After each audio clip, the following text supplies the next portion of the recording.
Hey family, it's your girl, Boss B, and welcome to the Ask a Bee Show, the place where your letters come to life. Every day people write in with real questions about life, love, and everything in between. And together we find hope, healing, and a whole lot of honesty. Because here on Ask a Bee, we don't just talk about problems, we talk about possibilities.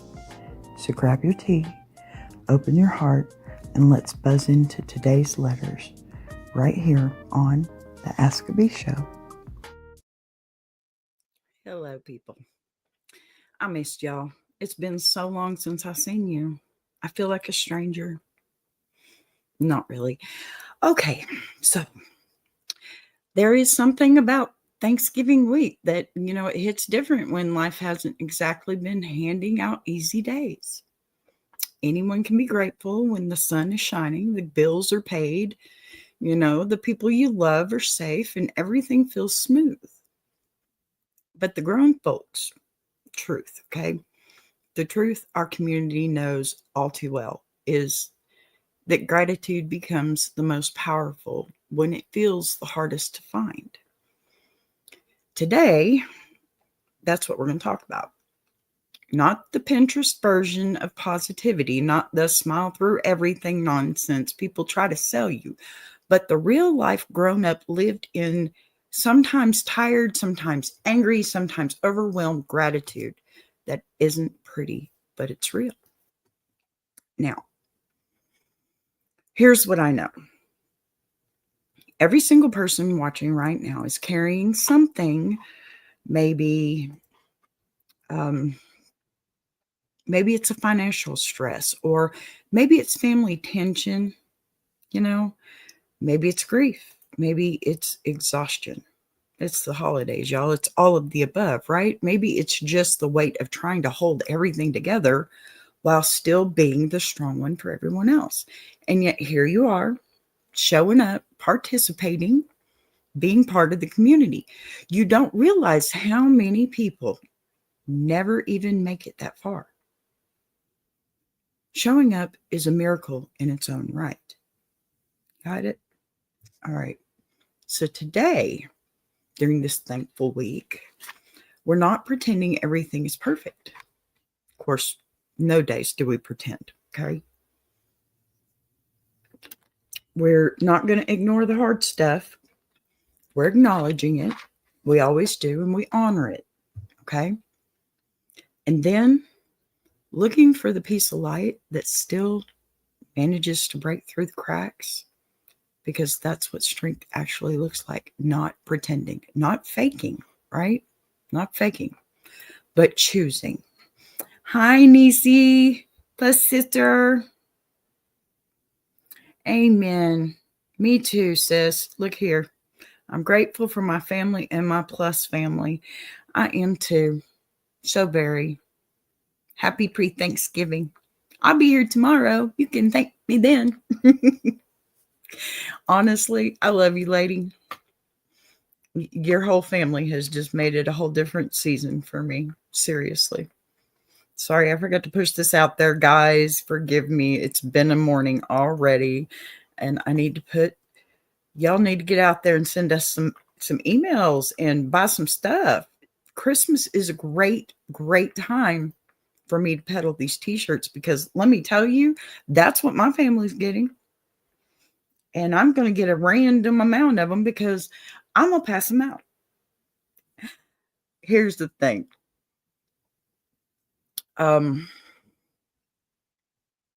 If you've had a rough year, if you've lost people, which a lot of us have, especially since 2020. Okay, I'm not going to use that word because YouTube doesn't like me to talk about it, but when everybody got sick. So you've had a rough year, you've lost people, lost stability, lost momentum. You lost trust or lost pieces of yourself along the way. You're not alone, okay? You're not behind. You're not failing. You're healing. You're adapting. You're learning how to stay grateful even when the cards are stacked against you. And that's the kind of gratitude that changes people's lives. That's the gratitude that keeps families going, right? That's also the gratitude that keeps you going. Don't forget that. Listen, the world is loud right now. Everybody is angry about something. Okay. Everybody is fighting for attention. Everyone is running, hustling, arguing, collapsing, and starting again. Rinse, repeat. We do that every single day. But here in this little corner of BBTV in the Iron Sharpening Iron universe, we get to do something rare. We get to slow down. We get to take a breath. We get to hear actual voices from actual people. And these people are trying to navigate real life, okay? Not some polished, filtered version of it. And we get to answer those letters with honesty and humor and compassion. And you know what? That good old ask a bee backbone, I guess. So today, we're going to dig into gratitude the BBTV way. Honest, raw, uplifting, and grounded. We're going to read your letters, laugh where we can, support where we must, and remind each other that even on the toughest days, there's something worth holding on to. Maybe it's something huge, maybe it's something small, but it matters. You matter, and that is the whole reason this show exists. Okay? Pardon me. Y'all, it's another dry day in Texas, but I have a hoodie on. It's cold. I'm freezing. I'm serious. It's got to be like 60 degrees out there. That's cold for us. Anyway, so thank you for being here. Welcome to the Thanksgiving week edition of Ask a Bee, the show where we take life exactly as it is and we make room for the light anyway, right? Now, y'all know this is my favorite part of the show because not only do I get to get my Southern accent going, but it's because Bless Your Heart segment is where real life walks in without knocking. Okay. It pulls up a chair and drops a story that hits a nerve we didn't know was exposed. This is the space where folks write in with the kind of situations that make you, kind of tilt your head to the side, squint your eyes, and say, now, wait a minute. What exactly is happening here? And yet, even when we want to roll our eyes so far back we can't see our past decisions, this is also the space where compassion steps forward and reminds us that sometimes people just need to be understood before they can be corrected. Okay. I'm trying to be the best that I can be, the best bee I can be right now. Okay. Let me put it that way. So, Bless Your Heart letters aren't just about someone doing something questionable. We'll put it that way. They're about the moments when people act from fear and frustration, confusion, pride, or pain, right? Anybody who's lived long enough knows we all had at least one season where our decisions were, well, they weren't exactly polished, okay? Some of us have multiple seasons. That would be me.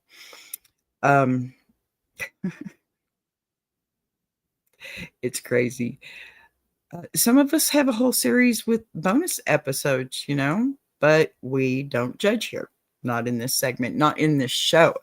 Here we take the mess, the misunderstandings, the emotional tangle, and we untie it with honesty and humor and a little bit of, well, my Southern grace. And thank God we're doing this during Thanksgiving week, because if there's ever a time we need a reminder that people are trying, even when it doesn't look like it, it's right now.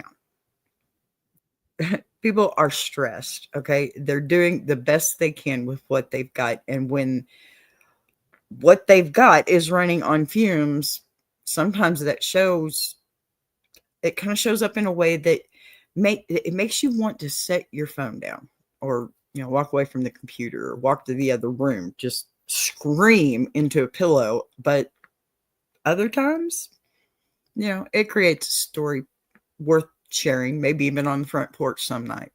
Because when you hear it, you realize you're not the only one navigating complicated family, complicated relationships, choices, emotions. Okay. Today's Bless Your Heart isn't about being petty or calling anybody out. It's about understanding the heart behind the chaos. It's about giving folks just enough room to learn without giving them so much room that they run wild.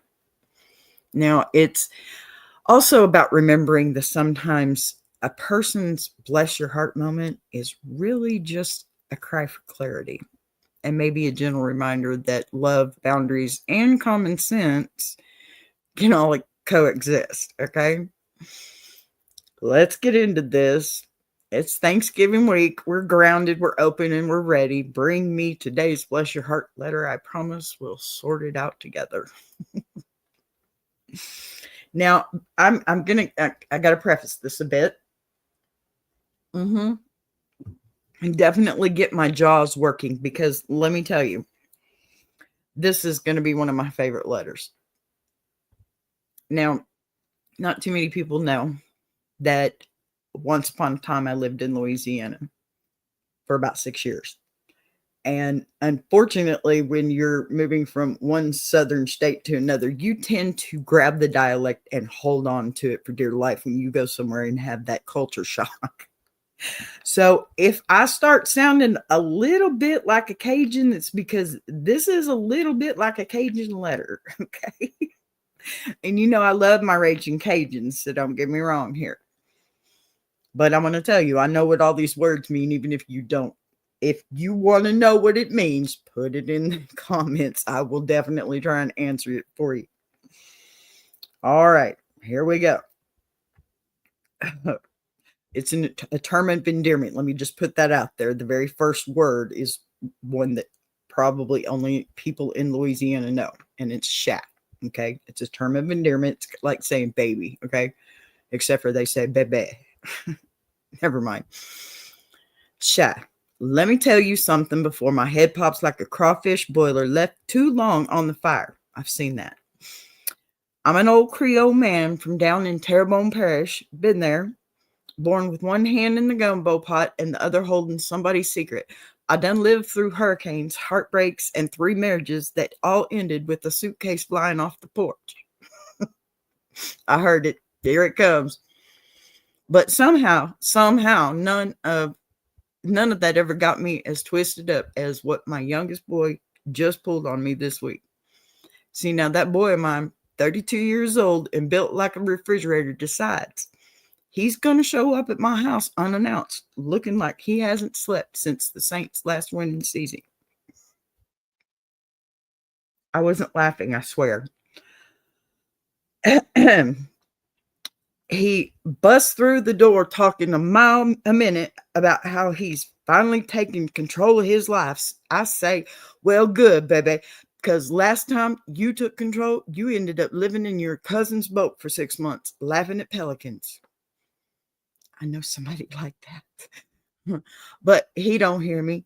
He got that look in his eyes, the same one his mama used to get before she tried to fix something that wasn't broken. Wow. Now listen. This boy shows up talking about some woman he met online, says they've been spiritually connected for 2 weeks, 2 whole weeks. And he says she's moving in. I said, moving where, baby? Into your apartment? You ain't paid rent on it in 3 months. He says, no, she coming here. Daddy, you got the room. Oh, God, I'm getting it thicker now. I swear on my grandma's rosary, and it's grandma, okay? I almost swallowed my own tongue. I ain't met this woman, ain't seen her name, don't know what she looked like, don't know nothing about her except she told my full child she's an entrepreneur in transition. That's already 5 red flags and a trumpet. Amen. But I try to stay calm. Yeah, I did that right. Because I'm thankful this week because I'm thankful I tell him, slow down, baby, let your old papa catch up. But he's pacing, waving his arms, talking about destiny and vibrations and how he needs to clear out the negative energy in my home. My home, B. I've been burning sage since before he was conceived. Don't tell me about energy. Next thing I know, he's rearranging my furniture, moves my recliner, my sacred Sunday recliner, out the living room to make space for her manifestation altar. I said, boy, the only thing manifesting in here is my temper. Amen. Then he had the nerve to tell me she's allergic to seafood. Seafood, B. So now apparently my own kitchen, the same kitchen that carried this whole family through storms, now got to be seafood free zone. I ain't never been tested like this, not by nature, not by love, not by God, not by nobody. So here I am writing you because my patient is hanging on by tiny shrimp tail. I don't want to crush his hope, but I also don't want to end up with a stranger walking around my house, smudging sage over my gumbo pot and telling me to align my chakras while she eats my beignets. B, what do I do with this wild child of mine? Signed, Papa Renee from Terrebonne Parish. Oh my goodness. Oh my goodness. I miss Louisiana so bad. I seriously do. Now, time for Tata de Bebe. Papa Renee, come see. Come sit with me for a second because we got to talk this through with both our hands wrapped around a cup of chicory coffee and the patience of a woman who's seen a few storms herself. Listen, when I read your letter, I could feel the humidity rise like August heat. I remember 20 miles from the coast, I remember, because only a Cajun daddy could explain a situation that wild with that much clarity and still sound like he's halfway trying to protect the child who got himself tangled in the net. Look,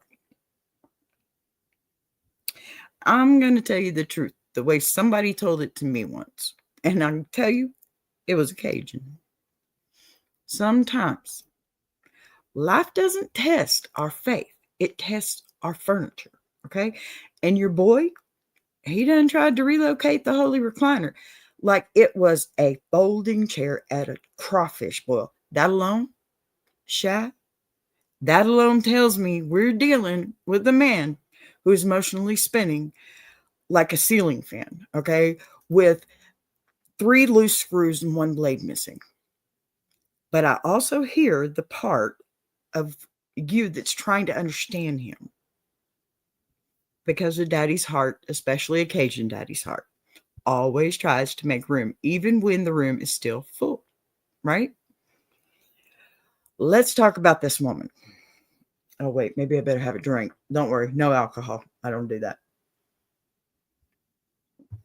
Nope, I don't like alcohol. All right, this woman. I'm going to try not to be as judgmental as possible. But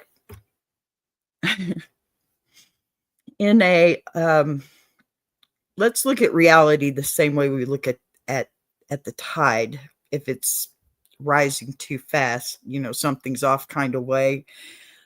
A 2-week spiritual connection is the kind of thing that sounds beautiful at 2 a.m. over a candle and a glass of something strong, but in the daylight, it looks like a man running on high emotion and no anchor. Okay. And Lord help us when she said she was allergic to seafood. Papa Renee. That's like walking into a Mardi Gras parade and telling the float riders to stop throwing beads, right? I'm not saying she's bad, okay? But she is absolutely not calibrated for bayou living because, let's be honest, if a woman can't even share a pot of gumbo with the family, she's not ready for Terrebonne Parish. And Terrebonne Parish is not ready for her. Oh, and your son, bless him, bless his sweet little heart. He's not malicious, okay? He's just lost in that fog that some men get into when they're trying to grow, but don't know which direction the roots are supposed to grow. He wants purpose, you know, he wants connection. He wants a life that feels bigger than what he's been living. He deserves that, right? We all do. And when somebody offers him a little bit of hope, even flimsy hope, he clings to it like a cypress tree in a storm. I was there for Lily, y'all. I understand that stuff. But that doesn't mean, it does not mean, okay, he gets to rearrange your life to match his moment of inspiration. See, Papa, there is a difference between supporting your child, okay, and volunteering your home to become the set of whatever romance, motivational meditation retreat he thinks he's building. And the moment he moved your recliner, Lord, there it was. That was that was the line. You don't mess with a Cajun man's, you don't mess with a man's chair, period.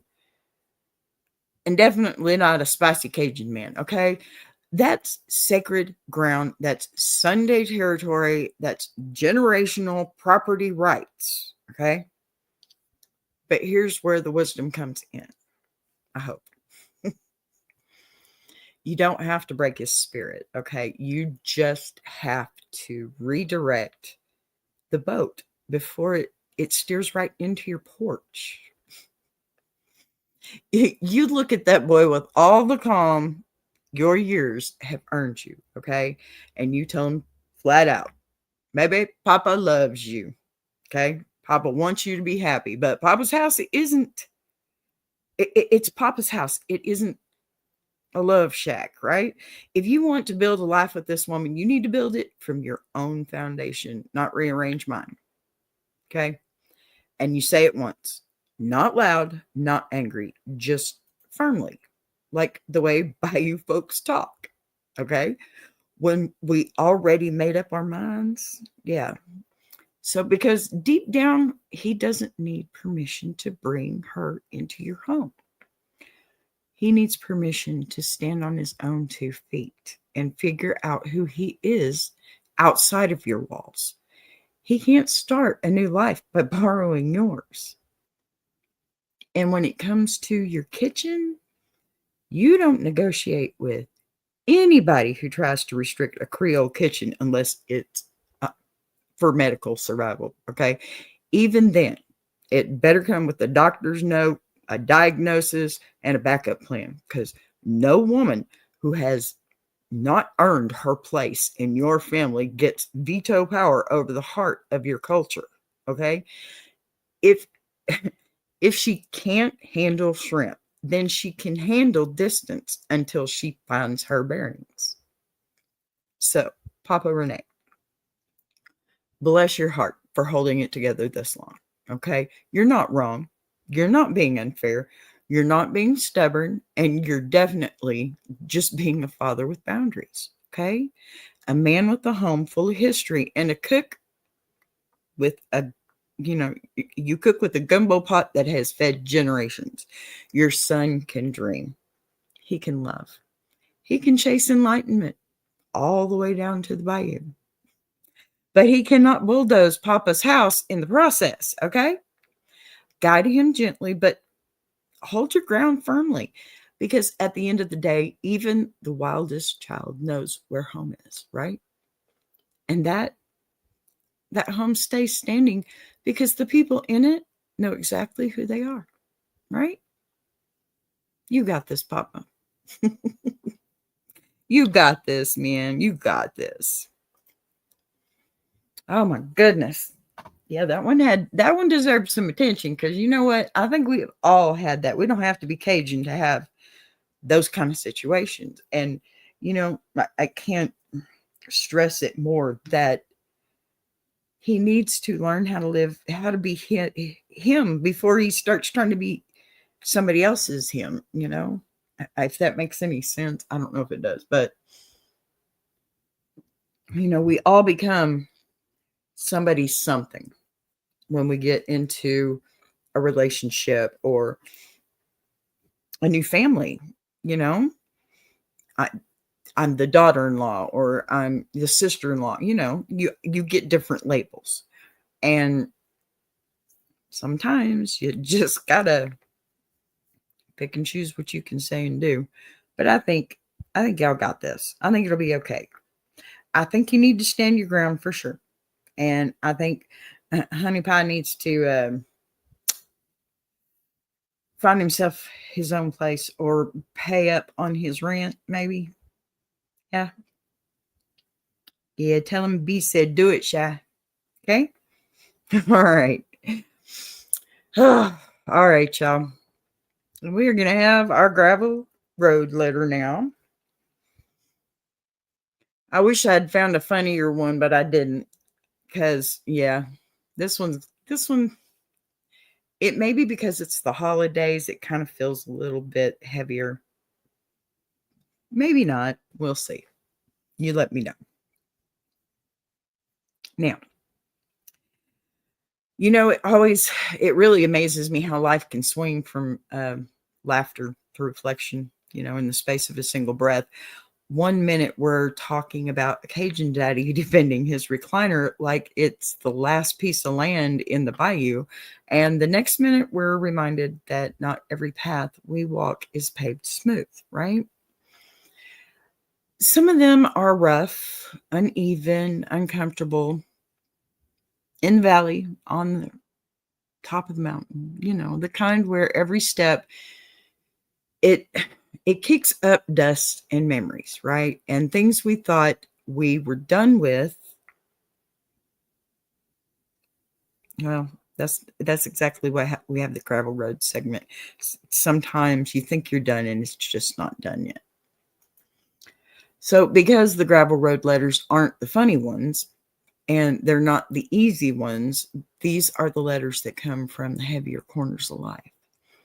The places we don't talk about, at the dinner table, and really the feelings we don't post about, or we do and then get chastised for being dramatic. But, you don't want to air your stuff out on social media anyway, okay? Send me an email. Do that instead. The truths that we don't want anybody to see until we're desperate enough to whisper them out loud, well, that's what I'm here for. You can whisper it to me, okay? We can talk about it. It doesn't have to be your situation, okay? It can be our situation. And that's how we grow and glow. Now, listen, these are the letters that come from people who are trying and stumbling and hurting and healing or holding on by a thread. And yet, they wrote anyway, okay? They reached out anyway. They put their heart on paper knowing that somebody out there, well, they might finally understand them. And today, during Thanksgiving week of all weeks, this segment is going to take on a different kind of weight because gratitude isn't just about what we have. Sometimes it's about what we survived. It's about the moments where we didn't think we'd get back up, but somehow we did, It's about the pieces of ourselves that we just clawed back from the darkness. And, one painful inch at a time. And it's about recognizing that even the gravel road, even when the path cuts your feet and tests your spirit, you're still moving. You're still trying. And you know what? You're still here. And so am I for you. Now, the gravel road segment, it isn't about fixing people either, okay? It isn't about giving perfect answers. I told you, I'm not a professional here, but I have lived a life. 54 years is kind of a lot. Trying to say that without making myself feel old, but you know what? I'm not old, but I am wiser, and I have had experiences. And that's how you help somebody else grow in their path. You share your experiences, or you share other people's experiences when they allow you, like the letters. So that's what I'm doing here. And this is always and always, always about honoring the truth of where these people are and meeting them there without judgment or shame. Okay? Because this is a community. This little corner of BBTV is built for the ones who walked through storms and still managed to show up with hope tucked somewhere inside their pocket. Even if it's tiny, even if it's fragile, even if it's all they have. So today's grab a red letter, pardon me. I hate Texas weather. Today's letter is one of those that makes you kind of slow down, breathe deeper, take another drink because you're talking so much. And remember that behind every question is a person who lived a whole life before writing it. Okay? Whoever wrote this one, they've got a story. Everybody has a story. They've got a weight. Everybody has weight. I'm not talking about Thanksgiving dinner weight either. Okay? Those shoulders, they get heavy. They've all got something they've been trying to carry alone for too long. So let's go there together, gently, honestly, and with the kind of compassion and transfer that transforms. Thankful. Let me reel that back in. Okay. I want to go fishing. Maybe that's what my problem is today. Anyway, it becomes a reminder, no matter how rough the road gets, you don't have to walk this alone. Okay. All right. Here's our letter. Dear B, I don't even know where to start, so I guess I'll just start where the cracks begin. I'm a 46-year-old single father, and for the last few months, I've felt like I've been driving down a road I can't see the end of. Gravel kicking up under the tires, dust clouding the mirrors, everything shaking, no matter how tight I grip the wheel.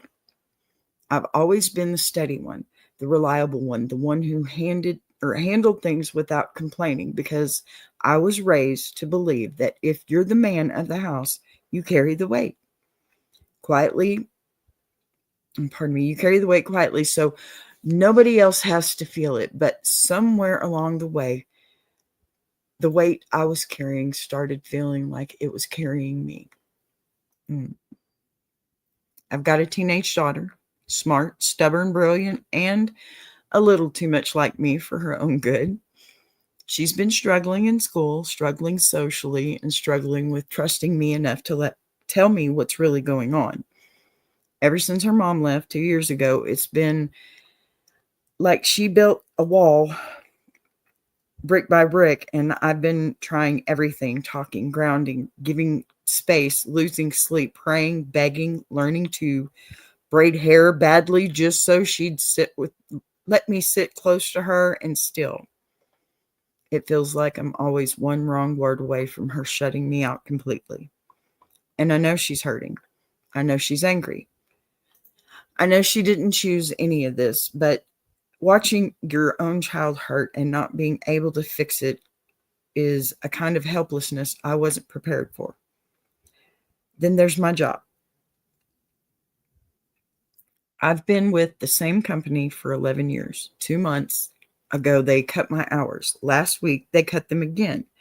Now I'm staring at a stack of bills that don't care about reductions and a refrigerator that isn't laughing with me when I tell it to hold on just a little longer. I'm not lazy. I'm not irresponsible. I'm just tired and embarrassed and overwhelmed, and trying so damn hard to keep my daughter from seeing how scared I am, because children shouldn't have to carry their parents' fears like that. Amen. And on top of everything, there are days when I feel so alone, I don't even recognize myself. I used to have friends, a routine, a life, but somewhere in the shuffle of being mom and dad, provider and protector, peacekeeper and problem solver, I lost the version of me that existed outside survival mode. I miss the man I used to be. I miss having someone to talk to who wasn't depending on me for everything. And yet I feel guilty then for even thinking about needing support when my daughter needs me more. Oh, honey. I guess what I'm trying to say in the messiest possible way is that I'm at a point where the road feels rougher than my feet can handle. I'm scared of failing her. I'm scared of losing the little stability we still have. I'm scared of that decision, the decisions I make from this place of fear will mess her up even more. And I'm scared that if I don't open my mouth and say something to someone soon, I'm going to break in a way I won't know how to fix it. I don't need a miracle. I don't expect a perfect answer. I just needed someone to hear me, maybe point me towards a little hope, maybe remind me that the road doesn't stay this rough forever. Signed, Father who's trying. Wow.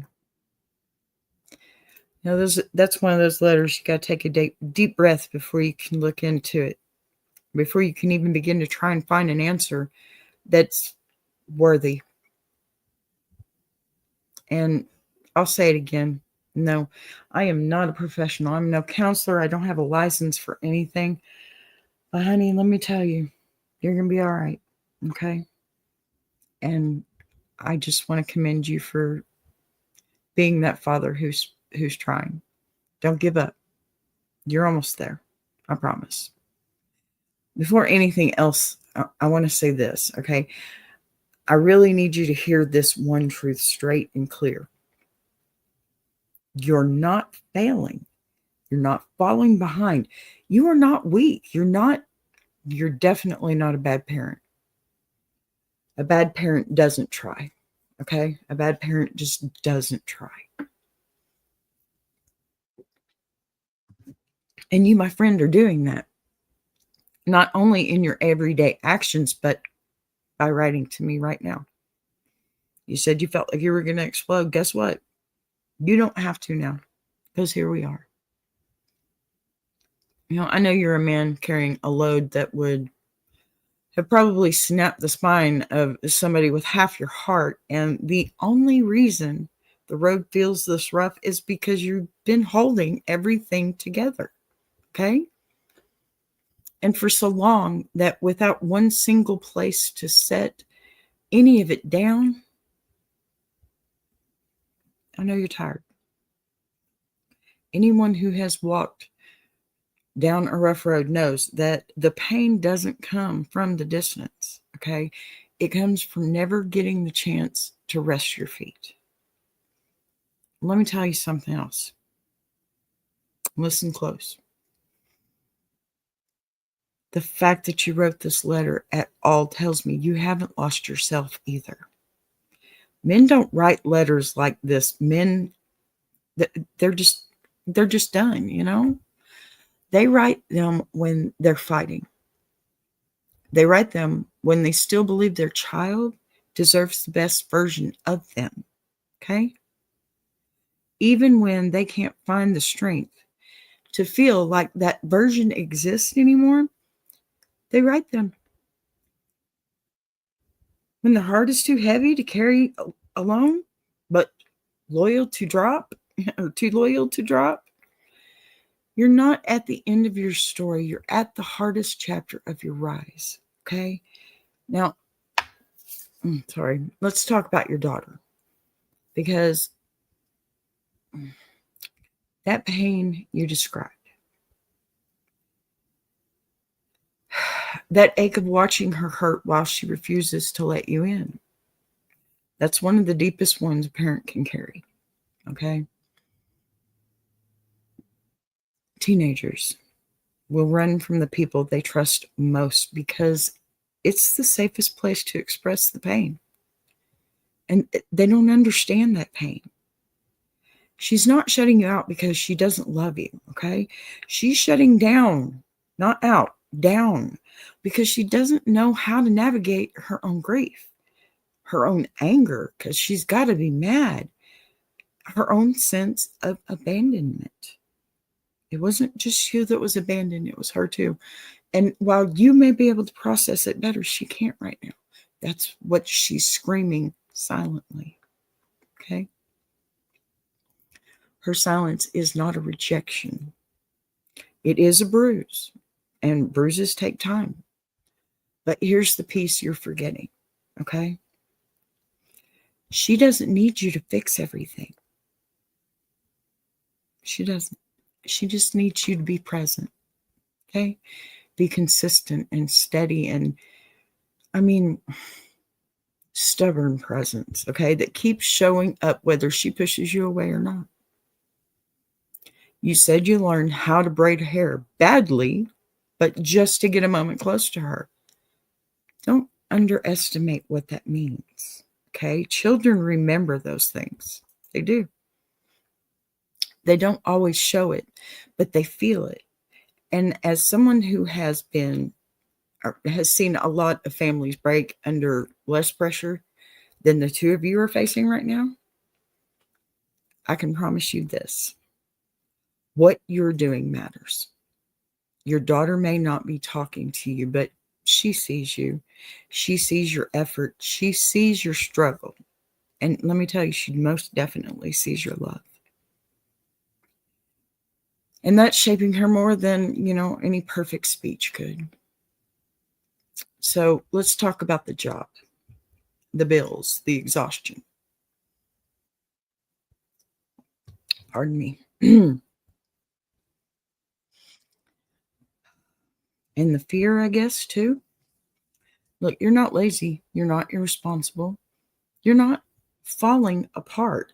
You're living in a world that demands full-time strength while giving part-time stability. And that is a terrible combination for anybody trying to raise a family alone. I want you to hear this gently and firmly, okay? Your worth is not measured in hours worked or dollars earned. Your worth is measured in devotion, resilience, integrity, and the courage to keep trying when life keeps cutting your hours and your sleep. Now, even though it feels like the road is shaking under you, right?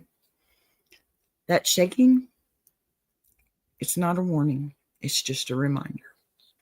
You're still moving. You're still pushing forward, okay? You're still showing up. Gravel only hurts when you're walking. It doesn't hurt when you give up, right?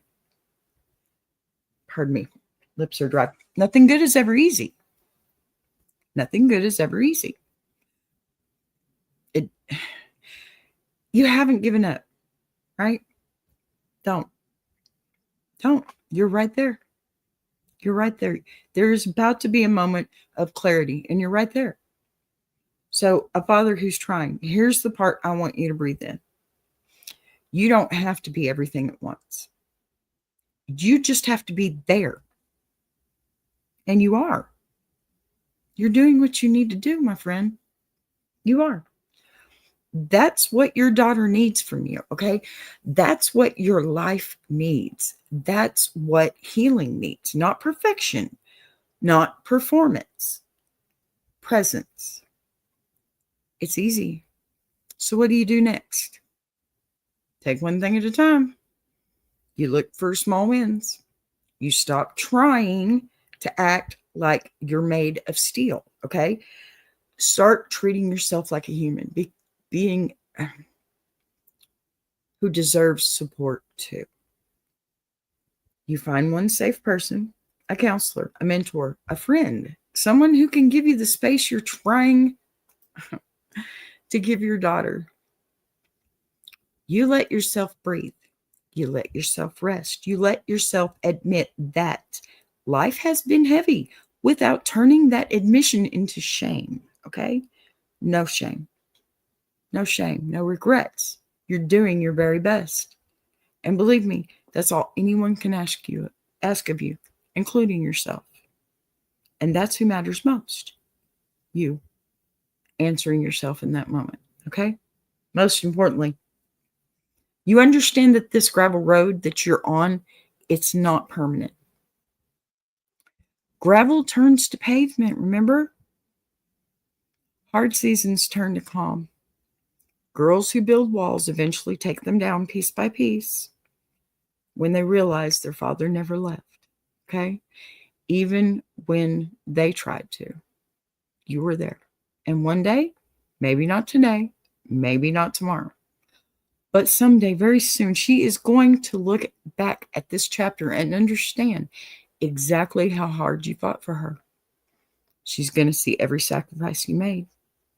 She's going to recognize that you didn't crumble even when the world gave you every single excuse to do so. And she's going to love you with a depth she couldn't understand while she was hurting. Listen, you're walking the hardest road a parent can walk, but you're walking, okay? You're still here. You're typing out letters. You're asking for help. You're present for her. You're present for yourself. And that means you're already doing better, way better than you think.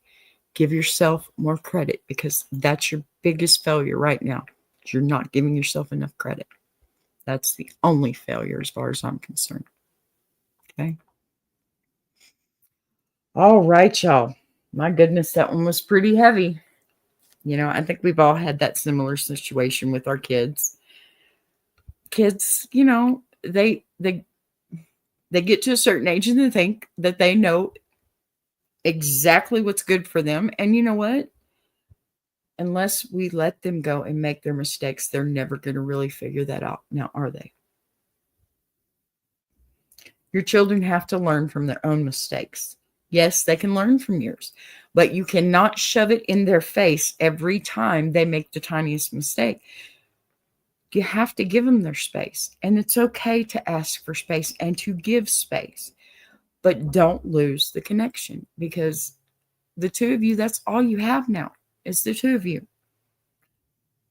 But like I said too, any moment now, she's going to see, she's going to understand that while mom's leaving really crushed her whole world, and we're not sugarcoating, that's what happened. Mom crushed her. And I feel so bad for the both of you for having to go through that. But let me tell you something. I also believe everything happens for a reason. Everything. And there is a blessing. And it's on its way. And she'll see it. That's the real blessing. It's because she'll see it first. And when she does see it, the two of you will be unstoppable together. Absolutely. And life will go on. And she'll be better for it because you were present. You were this present. Writing a letter to a YouTube channel present. That just because you didn't know what else to do and you knew you had that you would be anonymous. So I have to tell you that.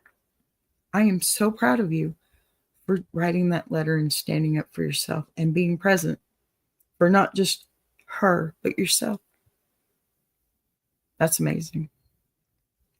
All right. Oh, y'all, that one got me in the feels. So here we go. I'm going to try and get through this segment pretty quick, but if we go over a few minutes, it's all right. This is the Jukebox Journey segment. Now, I am going to have a full show every Friday with the Jukebox Journey, but I like to warm up to it. And I do some shorts all week long. Those are also to warm up to it, as well as a small segment at the end of my show so that you know what you're looking forward to. So, after walking through a gravel road story like that, and after sitting in someone's pain and honoring it with the respect it deserves, there's something healing about shifting into this part of the show. Because, music, it has always been that bridge between the heart that we carry and the hope we're reaching for. It's the reminder that no matter how heavy life gets, There has always been a song that could hold us when words couldn't, you know? And if Thanksgiving week has taught me anything, it's that gratitude hasn't always come from perfect moments. Sometimes it comes from the soundtrack that helped us survive the imperfect ones. So, Jukebox Journey isn't just a music segment. It's history, it's storytelling, and soul work. Okay. It's memory lane all wrapped into one big old giant music burrito. What am I talking about, Dark Leprechaun? I am talking about music history right now. We just got into that segment. Thank you for being here. Happy Thanksgiving. Hello, Big Jack. Happy to have you all here. All right. So this is where we take an artist and peel it back and peel back the layers, not just the fame, not just the charts, but the human story and the trials that kind of shaped them, right? The moment that broke them, the fire that rebuilt them, the reasons their songs touched us in places we don't always talk about. Oh, thank you, Dark. Very happy to have you. Thank you. Okay, so that's why this segment sits so well right after the hard letters, because after everything we've just talked through together, the exhaustion, the fear, the love, the burden of trying to do right by someone you'd give your last breath for, right? Music helps, or it steps in like an old friend tapping you on the shoulder saying, hey, I know that feeling too. Some artists sing for money, some sing for fame. But the artists we talk about on this show, the ones we choose for Jukebox Journey, they sang for survival. They sang because life gave them storms, and they learned how to turn thunder into rhythm. They sang because they understood pain and passion and the long stretch of road kind of between falling apart and pulling yourself back together. They sang because people like us needed something to hold on to. And today's artist. This one fits Thanksgiving week in a way that only a true survivor, a true powerhouse, a true spirit on fire musician can. The kind of performer who didn't just take the stage, they claimed it.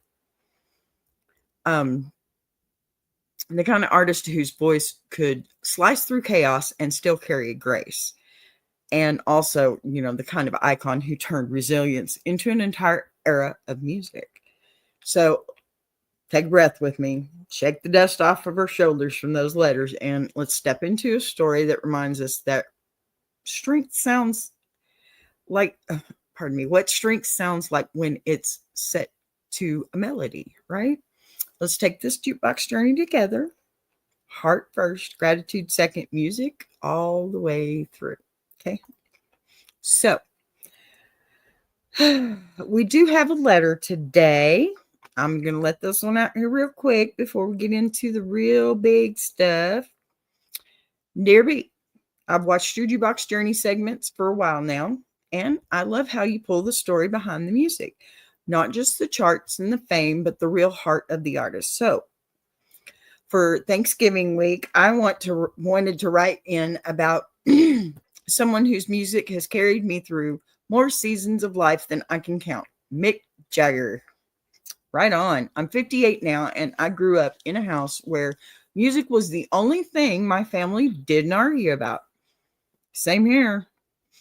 So my parents, they fought about everything. Money, work, relatives, chores, the kind of stuff that wears down on a home even when nobody wants it to. But when my dad would drop the needle on a Rolling Stone record, something shifted. The air changed. He softened. My mom would crack a smile that she didn't know she still had. And for a few minutes at a time, Jagger's voice held our whole house together like glue. Amen. Now, as a kid, I didn't understand why the music felt so powerful. But as an adult, especially after losing both my parents, I finally get it. It wasn't the songs. It was Mick's ability to make life feel bigger than the moment you were stuck in. My dad used to say, "Son, this man sings like he's fighting the whole world and still winning." And the older I get, the more I realize my dad wasn't talking about rock and roll. He was talking about survival. The truth is, B, I've been struggling lately. Empty nest hit me harder than I expected.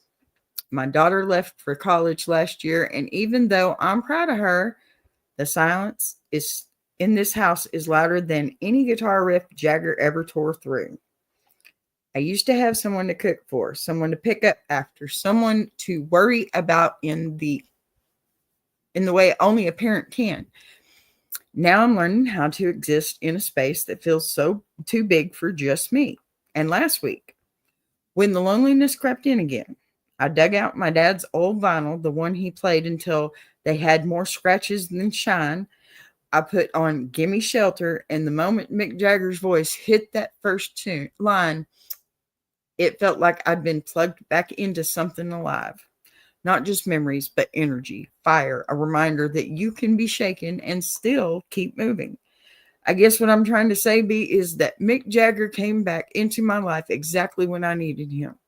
The music didn't fix the loneliness, but it made me feel less alone in it. The same way your show does for people every single day. Aw, I didn't read that before. You're going to make me cry. So my question is this: how does a man like Mick, who has lived so many lives, survived so much chaos, and seen the world at its best and worst, still get on that stage with the same swagger, the same force, the same fearless energy? And more importantly, how do the rest of us find that kind of fire when life feels tired and quiet? Oh, good questions. Wow. Yeah, those are some good questions there, Mr. Still Spinning the Stones. Me too, man. Me too. Look, I got to prepare for this one. All right, y'all. Look, before I say one word about Mick Jagger, I want to say something to you. Grief doesn't always come wrapped in black clothes and funerals. Okay, sometimes it comes wrapped in silence. The kind that just settles into a house after a child leaves home, the kind that makes every room sound like an echo of who you used to be. Empty nest isn't just a phase, it's a whole emotional landscape nobody prepares for. I should know. I'm just now hitting it. Sort of. But especially not parents who spent, 20 years giving every piece of themselves to their kids. And I want you to know the loneliness you feel, it isn't failure. It's proof that you love deeply and consistently. Yeah. That's not something to be ashamed of. That's something to be honored. Okay? And now, Mick Jagger. You want to know how a man like him keeps stepping on stage with that same electric swagger, that same explosive fire, the same "I dare time to come for me" energy? It's because Mick never let life convince him that the quiet parts of aging means he's done. I think that's true for a lot of our older stars. He understood something most people don't learn. You don't stop moving because you get older. You get older because you stop moving. Okay? Mick's fire wasn't accidental. It wasn't magic. It wasn't luck. It was discipline. It was choosing every single day not to surrender the parts of himself that made him feel alive. Okay? People think swagger is just attitude, but with Mick, swagger's survival. Think about it. He lived through the loss of friends, bandmates, lovers, family. He lived through addiction, ripping through the people closest to him. He lived through pressure so intense, it nearly destroyed the Stones more than once. Okay? He lived through eras where rock and roll was declared dead every 10 years. He lived through heartbreak and scandal, reinvention, and an entire world assuming he'd burn out young. Oh no, not Mick Jagger. But instead of folding, he made a choice. If life wasn't going to give him stability, he'd create rhythm. If the world wasn't going to give him peace, he'd give himself motion. If time wasn't going to slow down for him, he'd outrun it. That's what we're trying to do here, isn't it? Every day, just trying to outrun it. Look, the reason that matters, the reason that matters to you is because the fire you're looking for, it's not gone. It's just quiet. It's just kind of smoldering. Okay. It's waiting for permission to come back to the surface. All you've got to do is fan that flame a little bit, buddy. I'm telling you, it's not, you're not at a loss here. Okay. You're not at a loss. See, Mick never stopped performing because performance was where he remembered who he was before the world got heavy, right? You wrote in about your dad dropping the needle on the vinyl. That wasn't just nostalgia, that was identity. And when you picked up that record again last week, you weren't just listening to music, you were remembering the version of yourself who knew how it felt to be alive, right? I do that with music all the time. The mistake people make after the kids leave is, they start shrinking their worlds to match the silence. That's the wrong move. They stop playing music out loud. Don't do that. Turn it up. They stop dancing in the kitchen, doing chores. They stop doing the things that make them feel like more than a caretaker. But Mick never stopped claiming the parts of himself that made him feel like a whole human being. And that's exactly what you need to reclaim, okay? Your daughter didn't take your purpose with her when she moved out. She took the chapter you gave her.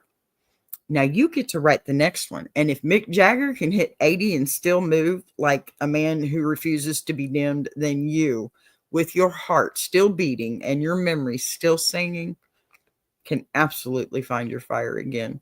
And here's the part you really need to hear, okay? Loneliness isn't the absence of people. It's the absence of self. Sit with that. Breathe it in. Reignite you. And the silence becomes space instead of punishment, right? Put the record back on. Turn the volume all the way up. Neighbors will get over it. Don't sit in the doorway of the past like your story ended. Okay? Your life isn't shrinking, it's shifting. It's just a new phase. Okay? If Mick can survive the weight of legend, you can survive the weight of an empty house. And if Mick can still step into the spotlight like it's oxygen, honey, you can step back into your own life one song at a time. Okay? Now, if we're talking about Mick Jagger, we're not just talking about a singer. We're talking about a man who built an empire out of attitude, authenticism, rebellion, and sheer creative force. And to understand the fire that's still spinning, the Stones was talking about, you got to look at the history of what shaped it, okay? Because Mick didn't just live through musical evolution. He caused a lot of it. First off, okay, Mick didn't grow up in a musical family the way people assume rock icons did. His dad was a PE teacher. His mom was a community organizer. He wasn't born into chaos. He was born into structure, which makes this transformation into the world's most flamboyant frontman even more fascinating. He was a quiet, thoughtful kid before he became Mick Jagger. That stage persona, it wasn't inherited, it was engineered. Yeah.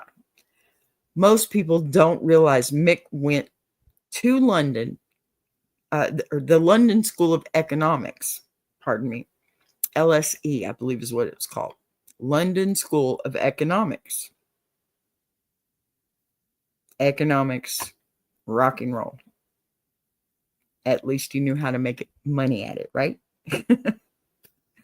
One of the most prestigious institutions in the UK, London School of Economics. This man could have been a politician, an economist, a public policymaker, and yet he chose music. Not because it looked glamorous, but because it felt honest, right? He walked away from the version of life everyone expected him to live and built a new one from scratch. That alone is a blueprint for half of your audience who are scared to pivot, right? So then there's the Stones' original story, the legendary train platform moment with Keith Richards. Keith noticed Mick holding Chuck Berry and Muddy Waters records. The kind of blues that, it didn't influence just rock. They birthed it, right? That moment is music history, butterfly effect.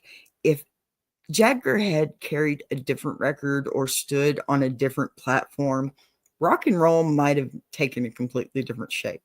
Seriously. People talk about the Stones as if they were always unstoppable, but the truth is, they nearly fell apart multiple times. 1967, drug raids. They could have ended their careers. Seriously. Yeah. Brian Jones, his decline and his death, which it really fractured the band emotionally. And then there was Altamont 1969, the darkest chapter in rock festival history. Internal wars, business battles, addiction storms, ego clashing, decades-long tension between Mick and Keith. But Mick was the spine, Keith was the soul. Charlie was the heartbeat, but Mick was the engine. He trained like an athlete. He rehearsed like a scientist. He performed like a man who understood he was carrying history on his shoulders. He once said in an interview that he always wanted to be dangerous and well prepared at the same time. And that's exactly how he built his longevity. Mick's stamina, not an accident. Certainly not a miracle. Not genetics. No. He trained like a marathon runner. Even now, he spends hours before shows doing cardio, dance rehearsals, vocal warm-ups, stretches, and breath training like he's preparing for the Olympics. Mick's voice, critics love to call it ragged, but his tone, his texture is better than people give him credit for. He protects his vocal cords. He never screams from the throat. His whole life, he's treated his body like the instrument that it is. Mick's writings, brutally honest, emotionally fearless, and way smarter than the rebellious image suggested, right? Gimme Shelter, Sympathy for the Devil, Paint It Black. Those weren't songs for entertainment. Those were commentaries on the world falling apart around him. He saw things, okay? He felt things, and he put his truth into melody the way other people put theirs into journals. And here's a kicker most fans don't know. When Charlie Watts died, the quiet anger of the Stones, most people assumed it would be the end, that the band would finally retire. But Mick, Mick said the Stones weren't just a band anymore. They were a living legacy, and legacy does not retire. Now, his grief, it became fuel. His loss, it became a purpose. And his age became defiance. Every time he steps onto a stage now, he does it not just as Mick Jagger, the performer, but as Mick Jagger, the survivor, the historian, the guardian of sound that shaped generations. So when we talk about how he still has the energy, how he still has the fire and the moves, boy, he got the moves like a man who outran decades. The answer is simple. Mick never stopped respecting the work. He never stopped respecting the music, and he most definitely not never stopped respecting himself. And that's why he's still here with us. I believe that wholeheartedly. All right, you guys. That's some good history there for our jukebox journey segment. Oh my goodness. Now, let me get situated again. Listening to stories like Mick Jagger's stories about longevity, teamwork, survival, showing up when life doesn't make it easy. It reminds me of what makes this whole community special. Absolutely special, amazingly special. And I don't just mean BBTV. I mean the entire iron sharpening iron universe, okay? That I'm connected to. And it's just amazing. And I think you all should be connected to it in some way too. Listen,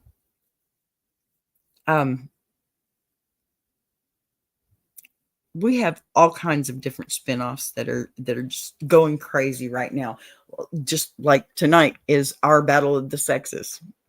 And none of these shows, they exist by themselves. They exist because people show up for each other, because everyone brings something different to the table, and because we're building something that lifts more than one voice. Pardon me. And that's the real beauty of all this. Everyone watching right now is part of a bigger family. Whether you came in through BBTV, through Big Jack's shows, it doesn't matter. You wandered in through one of our shows. You're here, and that matters. And you matter. You're helping create a space where people can laugh 1 minute, heal the next, and learn from each other along the way. And I can't tell you how thankful I am to be a small piece of that. And since it is Thanksgiving week, let me go on and say this clearly. Thank you. Just thank you to everyone who shows up for all the shows, not just mine. Thank you to those who support Big Jack, who support Walt and Mama Lions, who support Ladies Diary, Battle of the Sexes, Gentleman's Journal, We Be Jammin', Iron Sharpening Iron Universe. This is an ecosystem, and we're pouring our hearts into it, and we're doing that for you. Now, speaking of showing up, a lot of you already know, but for those who didn't, Battle of the Sexes tonight. Yes, yes. And if you've never seen that show, you guys, it's a whole event. You should be there.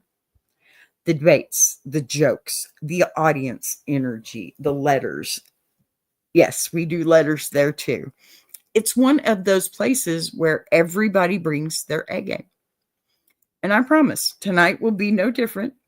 So if you want to see me outside of Ask a Bee and in full Boss Bee mode with the crew, pull up, you'll enjoy it. And if anything else in today's show connected with you, the letters, the stories, the music, the message, don't sit in the background. Be a part of it. Send your letters in, please. I've got it scrolling across the bottom. You got no excuse. Grab some BBTV merch too, and some Iron Sharpening Iron merch. They're all in the same place. That's because we are one big universe. I'm certainly just a galaxy over here sitting in this big universe, but I'm certainly happy I am. All right, y'all. Every follow, every share, every moment of engagement keeps this whole universe growing stronger, because at the end of the day, it's not about one show, one person, or one moment. It's a collective. It's a movement.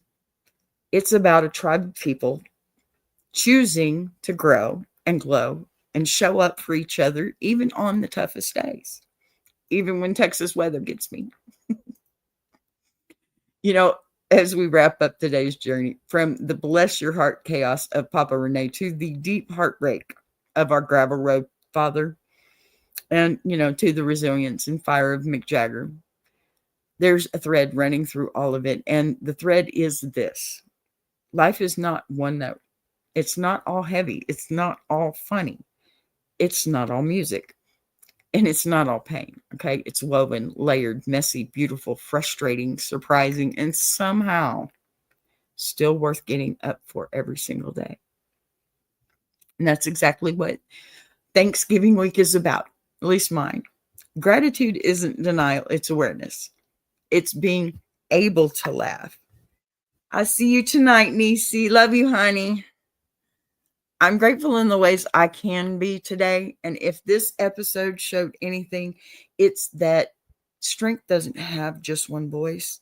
Sometimes it sounds like a man, burying his soul over an empty house. And sometimes it sounds like Mick Jagger refusing to let time have the final say. And every one of those voices belong in this community. Every one of those stories matters here. All right, y'all. This has been BBTV. And this has been Ask a Bee. And please don't forget us tonight. We'll see you later on Battle of the Sexes. Go check us out. Bye. How you like that?